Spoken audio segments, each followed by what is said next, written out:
So today's first reading starts off with a quote from Psalm 95. And it says, "The Holy Spirit says," because the Psalms, like the rest of the scriptures, are Spirit-breathed. They are inspired by and breathed in by God Himself. They are His Word. And Psalm 95 is the way that the most of the clerics, so those who are deacons, priests, religious even, begin their day. It's usually with Psalm 95.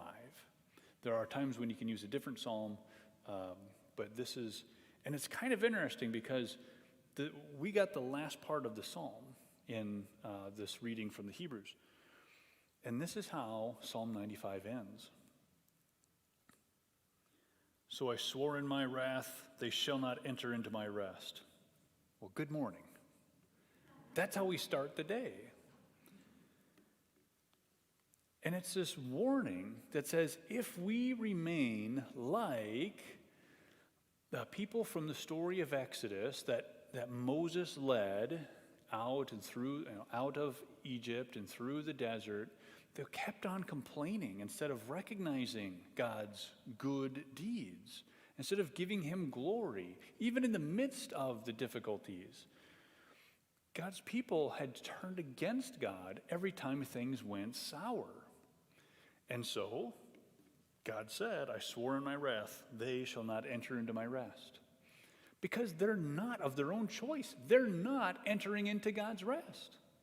They're complaining about the things that are happening as opposed to giving praise to God for no longer being enslaved.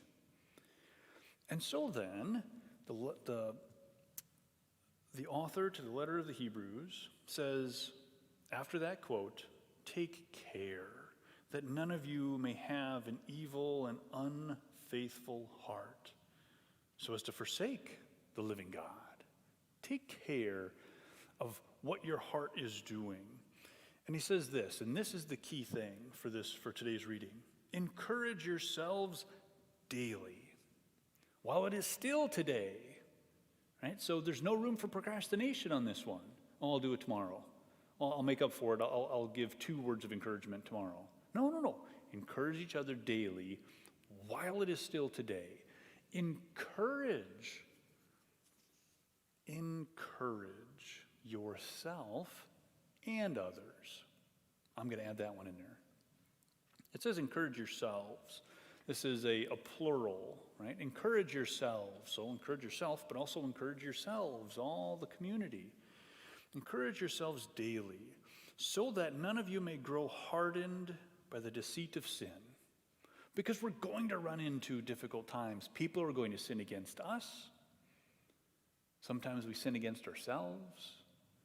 We get weakened and we sin against others. Don't let your heart get hardened by that. "Oh, we might as well give up. We're going through the desert of life, and now we don't have enough food. Now we don't have enough water.